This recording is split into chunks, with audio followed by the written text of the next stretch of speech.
Genesis chapter 35. இந்த 35ஆம் அதிகாரத்திலே பெத்தேலை பற்றி சில காரியங்களை நாம் பார்க்க போகிறோம். முதலாவதாக, ஆபத்து நேரிட்ட நாளில் விண்ணப்பத்திற்கு பதில் கிடைத்த இடம் Bethel. The place where the application was answered on the day of the troubles. ஆதியாகமம் 35ஆம் அதிகாரம் 1 முதல் 3 மற்றும் 6ஆம் வசனங்களிலே குறிப்பிடப்பட்டிருக்கிறது. தேவன் யாக்கோபை நோக்கி, நீ எழுந்து பெத்தேலுக்கு போய் அங்கே குடியிருந்து நீ உன் சகோதரனாகிய ஏசாவின் முகத்திற்கு விலகி ஓடிப்போகிற போது உனக்கு தரிசனமான தேவனுக்கு அங்கே ஒரு பலிபீடத்தை உண்டாக்கு என்றார். அப்பொழுது யாக்கோபு தன் வீட்டாரையும் தன்னோடு கூட இருந்த மற்ற அனைவரையும் நோக்கி, உங்களிடத்தில் இருக்கிற அந்நிய தெய்வங்களை விலக்கி போட்டு உங்களை சுத்தம் பண்ணி கொண்டு உங்கள் வஸ்திரங்களை மாற்றுங்கள். நாம் எழுந்து பெத்தேலுக்கு போவோம் வாருங்கள். எனக்கு ஆபத்து நேரிட்ட நாளில் என் விண்ணப்பத்திற்கு உத்தரவு அருளி செய்து நான் நடந்து வந்த வழியிலே என்னோடு கூட இருந்த தேவனுக்கு அங்கே ஒரு பலிபீடத்தை உண்டாக்குவேன் என்றான். யாக்கோபும் அவனோடு கூட இருந்த எல்லா ஜனங்களும் கானான் தேசத்திலுள்ள பெத்தேல் என்னும் லூஸுக்கு வந்தார்கள். பெத்தேல் என்பது ஒரு எபிரேய வார்த்தை. இதற்கு கடவுளின் வீடு என்று அர்த்தம். இந்த பெத்தேல் யாக்கோபு தன் சகோதரனாகிய ஏசாவின் முகத்திற்கு விலகி ஓடினபோது தேவன் தரிசனமான இடம், தரிசனங்களையும் வாக்குத்தத்தங்களையும் கொடுத்த இடம். இப்போது மறுபடியும் திரும்பி வந்தபோது அதை நினைவு கூர்ந்து தன் வீட்டார் அனைவரோடும் கூறினதான காரியம், எனக்கு ஆபத்து நேரிட்ட போது என் விண்ணப்பத்துக்கு பதில் கிடைத்ததான பெத்தேலுக்கு போவோம் வாருங்கள், அங்கே ஒரு பலிபீடத்தை உண்டாக்குவேன் என்று. இங்கே யாக்கோபு எவ்வளவு நன்றி உணர்வோடு செயல்படுகிறார் என்பதை பார்க்க முடிகிறது. அது மட்டுமல்ல, தன் குடும்பத்தார் அனைவருக்கும் அதை நினைப்பூட்டி அவருக்கு நன்றி செலுத்தும்படிக்கு அவர்களையும் தன்னோடு இணைத்து கொள்கிறதையும் நாம் பார்க்க முடிகிறது. இன்று நாமும் கூட நமக்கு ஆபத்து நேரிட்ட போதெல்லாம் நம்முடைய விண்ணப்பத்துக்கு பதிலளித்த கர்த்தரை எவ்வளவு நன்றி உணர்வோடு ஆராதித்து கொண்டிருக்கிறோம்.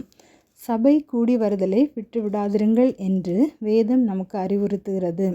நானும் என் வீட்டாரும் கர்த்தரையே சேவிப்போம் என்று ஆலயத்துக்கு தவறாமல் சென்று ஆவியோடும் கருத்தோடும் நன்றியுள்ள உணர்வோடும் அவரை தொழுது கொள்ள அழைக்கப்படுகிறோம் என்பதை யாக்கோபின் வாழ்வு நமக்கு கற்றுத்தருகிறது.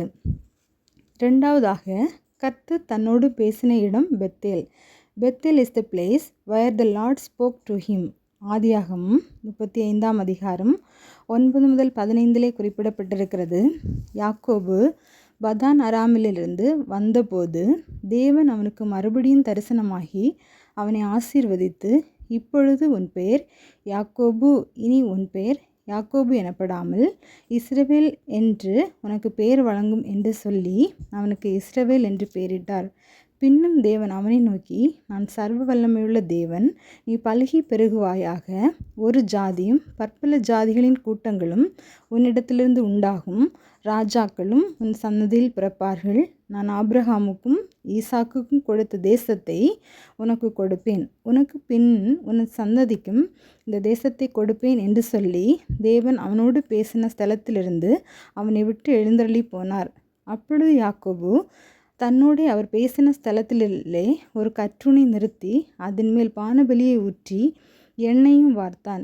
தேவன் தன்னோடே பேசின அந்த ஸ்தலத்திற்கு யாக்கோபு பெத்தேல் என்று பெயரிட்டான். பெத்தேல் கர்த்தர் யாக்கோபோடே பேசின இடம். நான் சர்வ வல்லமையுள்ள தேவன் என்பதை மறுபடியும் வெளிப்படுத்தி அவனை இஸ்ரவேல் என்று பெயர் சொல்லி யாக்கோபோடு பேசி அவனை ஆசீர்வதிக்கிறார். பெத்தேல் கர்த்தரின் வீடு, கர்த்தர் நம்மோடு பேசுகிற இடம், நாம் நம் இருதயத்தை ஊற்றுகிற இடம்.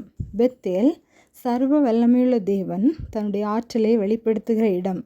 பெத்தேல் கர்த்தர் நம்முடைய ஆபத்திலே பதில் கொடுக்கிற இடம், நம்மை தேற்றுகிற, நம்மை ஆறுதல் படுத்துகிற இடம்.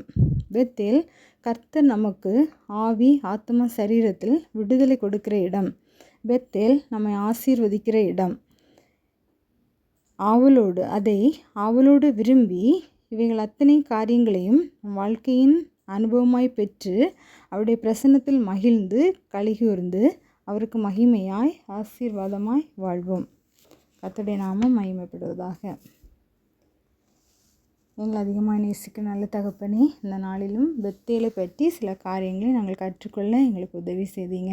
நாங்களும் எங்களுக்கு ஆபத்து நேரிட்ட காலங்களிலே நோக்கி கூப்பிடும்போது எங்களுடைய விண்ணப்பத்திற்கு நீ செவிசாய்த்து நன்மையான காரியங்களை அருளி செய்து ஒவ்வொரு நாளும் அதிசயமாக நீ வழிநடத்தி வருகிறீர் என்பதை ஒவ்வொரு நாளும் உணர்ந்து நன்றியோடு மெய் துதிக்க மெய் ஸ்தோத்தரிக்க எங்களுக்கு பலன் தாங்க. அப்படி ஆலயத்தில் சென்று பயபக்தியோடும் பணிவோடும் பணிந்து கொள்ள ஒவ்வொரு நாளும் எங்களை பலப்படுத்துங்க. உற்சாகத்தினால ஆவியின் வரங்கள்னால அபிஷேகத்தை நடத்துங்க. எங்களை தாழ்த்தி தருகிறோம், பொறுப்படுத்திக் கொள்ளுங்க. இயேசுவின் மூலம் ஜெபிக்கிறோம் நல்ல பிதாவே, ஆமென்.